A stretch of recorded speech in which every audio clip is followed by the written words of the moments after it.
Yes.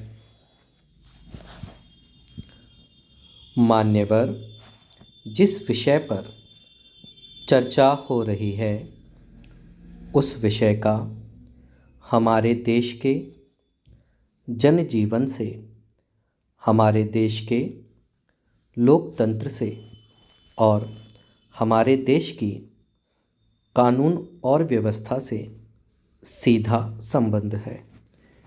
यही कारण है कि आज़ादी के बाद और आज़ादी के पहले इस विषय पर हमारे देश के जो राजनीतिज्ञ और शिक्षा शास्त्री हैं, जो इस विषय में रुचि रखते हैं, और मान्यवर जो हमारे देश के प्रशासक रहे हैं, उन सब ने समय समय पर हमारी जो शिक्षा पद्धति है उसमें आमूलचूल परिवर्तन की पहल की है।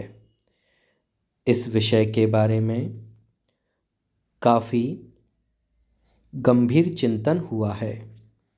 आज भी अगर हम इस स्थिति पर विचार करें कि हमारे देश में शिक्षा पद्धति का क्या प्रभाव है, तो हम देखते हैं कि चारों ओर हमारे जितने भी विश्वविद्यालय हैं वे बंद हैं और सब जगह झगड़े हो रहे हैं।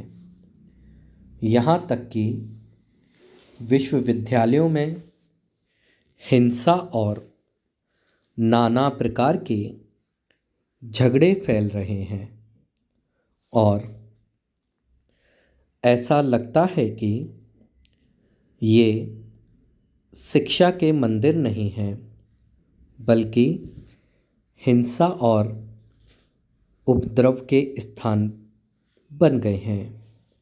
मैं नहीं मानता हूँ कि इसमें विद्यार्थियों की गलती है। यह हमारी शिक्षा पद्धति का दोष है। इस प्रकार की शिक्षा पद्धति में सुधार होना ही चाहिए। इस प्रकार की व्यवस्था हमारे देश के हित में नहीं हो सकती है और उसी का यह कारण है कि शिक्षा पद्धति में परिवर्तन के बारे में हमारे यहाँ गंभीर चिंतन हो रहा है। वर्तमान शिक्षा पद्धति अंग्रेजी राज्य की देन है। लॉर्ड मैकाले ने हमारे देश में जिस प्रणाली को चालू किया था उसी का थोड़ा बहुत रूप आज भी मौजूद है। 1968 में पिछले शासन ने शिक्षा की एक राष्ट्रीय नीति की घोषणा की थी और यह निश्चय किया था कि उसमें समय समय पर सुधार और परिवर्तन होता रहेगा। आज यह मांग बड़े ज़ोरों से है कि हमारी एक निश्चित राष्ट्रीय नीति शिक्षा के संबंध में होनी चाहिए। राष्ट्रीय नीति की घोषणा होनी चाहिए।